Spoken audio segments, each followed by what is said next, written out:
Hey there, Seminole fans. This is Coach AB from Tomahawk Nation, also contributor to the X's and O's YouTube page with Kevin Little, also contributor to the Triple Option on X's and O's YouTube page and Tomahawk Nation with Trey Rowland and Kevin Little. I wanted to talk to you today about a little bit of run game. It's been a big topic lately. How's Florida State going to sustain their run game without Jordan Travis? Well, one way they're going to do is finding ways to run the football with point of attack double teams, and they did this a lot against UNC. I know everybody's talked about Jordan Travis as a runner, but they were able to have a lot of success with LaDamian Webb in this one back power look. Think about his big run in the second half to start the second half of that game. Earlier in the game, he had a couple 10-yarders where they really were just able to get point of attack double teams and get pulling guards around. And then what they did was they tagged a RPO post off of it. So let's take a look at the play. First thing we talked about was that double team. So I want to look at that first. They're going to get this guard and tackle, working on this 3-tech, back to this will linebacker. Now you're probably thinking, Coach, you left that middle linebacker unblocked. Well, we're going to get to that.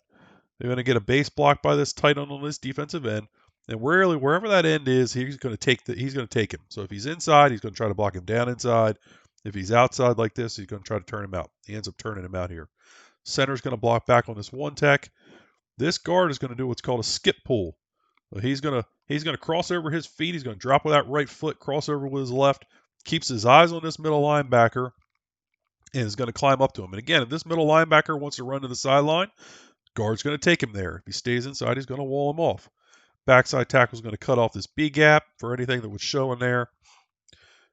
The running back is going to do a false step, and then he's going to get on the hip of this guard and follow him up through the hole. Quarterback's going to open, hand the ball off. Now here's where it gets tricky. We're going to get a post by this wide receiver. He's going to press this corner, break it to the post at about 8 yards or so. Quarterback's going to be reading a player on this play, and you probably guessed it. He's going to be reading this strong safety. If this strong safety wants to walk down in the box and hard charge this run game, well, the quarterback's going to pull it and throw it behind his head to this post. We saw it in the game by Ontario Wilson. Unfortunately, it was a drop, but we did see a good, successful pull and throw by Jordan Travis on this play, which, again, it's not him using his legs. It's him using his brain and his arm to help the run game. If the strong safety sits or drops, you hand the ball off. On the play that I'm going to attach with this, it'll be in the link. It is a handoff to LaDamian Webb, who gains 10 yards. Safety squats. The Damian's about 3 yards, and the safety shows up. And listen, one-on-one with a safety, you're going to take that battle. LaDamian Webb ends up making a miss, breaks a tackle, ends up getting 10 yards on the play.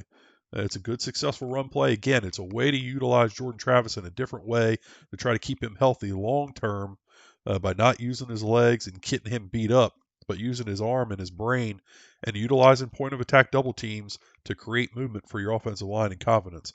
So this is just something to look for going forward. I appreciate you guys watching. Please make sure you subscribe to the X's and O's YouTube page and like the video and leave a comment. Let me know what you think.